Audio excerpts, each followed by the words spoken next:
Dunkerque. El peor error de Hitler que salvó a la Gran Bretaña.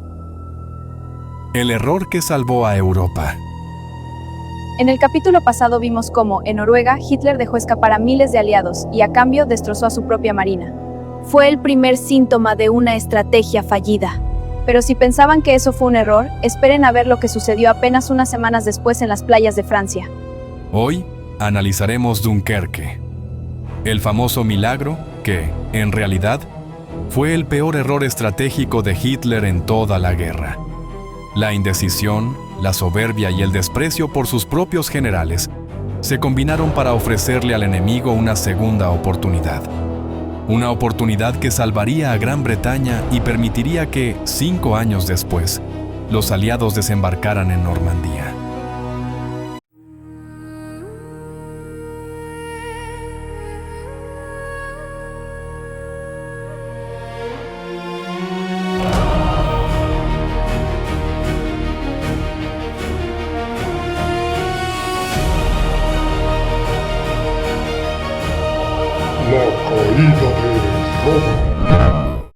Hitler, el pésimo estratega. La serie. 1. El jaque mate terrestre. Después del arrollador avance a través de Bélgica y el colapso de las defensas francesas, la situación para los aliados era, militarmente, un jaque mate. El Ejército Expedicionario Británico, BEF, y los restos de las fuerzas francesas y belgas quedaron acorralados contra el mar sin rutas de escape por tierra. La bolsa de Dunkerque se había formado. Segundo, el alto al avance, más absurdo de la historia. Y justo en ese momento de máxima superioridad, cuando los Panzers estaban a solo 15 a 20 kilómetros de cerrar la trampa en Dunkerque, Hitler ordenó detener el avance terrestre. El 24 de mayo de 1940, se emitió la famosa Orden de Alto. Los generales estaban furiosos. Heinz Guderian, el genio detrás del Blitzkrieg con sus divisiones blindadas, protestó enérgicamente. No podía creer que, después de un avance tan espectacular, la orden viniera de arriba para esperar. Hitler alegó oficialmente 3 cosas. 1. Preservar los tanques. Quería guardar sus divisiones blindadas para el asalto final contra el sur de Francia, una vez terminada la batalla. Segundo, terreno inestable. Argumentó que la zona de Dunkerque estaba llena de canales y terreno pantanoso, difícil para los tanques. 3. Confianza en la Luftwaffe. Y aquí viene el error fatal. Hitler le dio la responsabilidad de aniquilar a las tropas atrapadas al mariscal del Reich, Hermann Göring. Göring, un hombre vanidoso y hambriento de gloria, le garantizó personalmente a Hitler que su Luftwaffe podía rematar el trabajo sola. El mariscal Göring dijo: "Mi Luftwaffe se encargará del resto. Se lo garantizo al Führer". Y Hitler le creyó. Le dio a Göring la primacía sobre la Wehrmacht en Dunkerque. La realidad fue que Hitler subestimó sistemáticamente la capacidad aliada de evacuar y sobreestimó dramáticamente la precisión de su fuerza aérea.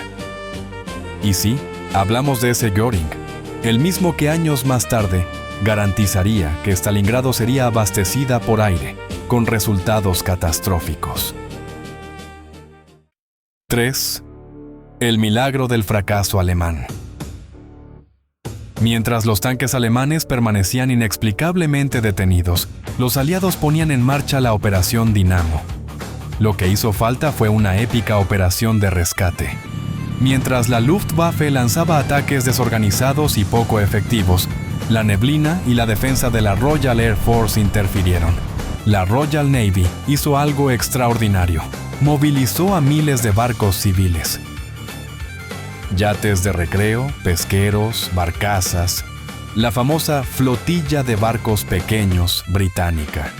Ciudadanos comunes, bajo fuego constante, entraron y salieron de Dunkerque, sacando a hombres de las playas. Hitler tenía la herramienta perfecta para impedir esto, sus Panzers, y no las usó. El error fue tan profundo que fue la primera vez que Hitler anuló sus mejores generales a favor del ego de Göring y sus propias corazonadas. 4. Consecuencia: 338.000 salvados. El error sistémico. Cuando terminó la operación el 4 de junio de 1940, la Luftwaffe no había rematado el trabajo. En total, más de 338.000 soldados aliados fueron evacuados. Una fuerza que Hitler pudo haber destruido en una semana quedó intacta para seguir peleando. Ese ejército evacuado fue el núcleo que luchó en África y Sicilia. Fue el núcleo de las fuerzas que defenderían a Gran Bretaña durante la inminente batalla de Inglaterra. Y sí, fue el núcleo de las tropas que, 4 años después, desembarcarían en Normandía. Dunkerque fue un error de proporciones épicas. A diferencia de Noruega, donde el error fue el costo de una victoria secundaria, el error de Dunkerque fue dejar escapar la victoria principal que habría forzado a Gran Bretaña a un acuerdo de paz. Conclusión: el patrón definitorio. Noruega y Dunkerque no fueron accidentes aislados. Fueron las primeras, y más claras, señales de un patrón que definiría el fracaso final de Hitler. Sobreconfianza en decisiones improvisadas, órdenes contradictorias y paralizantes. Detener avances en el peor momento posible. Escuchar a los hombres equivocados, como Göring. Subestimar sistemáticamente la voluntad y capacidad de respuesta de los aliados. Hitler nunca aprendió la lección, y este patrón se repitió una y otra vez en Stalingrado, el Alamein, Kursk. En Dunkerque, Hitler tuvo en sus manos el destino de la guerra, y por indecisión y soberbia dejó escapar, literalmente, al enemigo. Y si pensabas que esto era todo, espera a ver cómo, apenas unos meses después, ese mismo patrón se manifestó en el aire, porque después de Noruega y Dunkerque, vendría la batalla de Inglaterra, donde Hitler tomó la decisión más absurda de todas: dejar de destruir los aeródromos de la RAF para ponerse a bombardear ciudades. Y ahí, frente a la resistencia que él mismo dejó huir, empezó a perder realmente la guerra. Pero eso lo veremos en el próximo capítulo. Dale like, suscríbete y regálanos un comentario. Eso nos ayudaría mucho.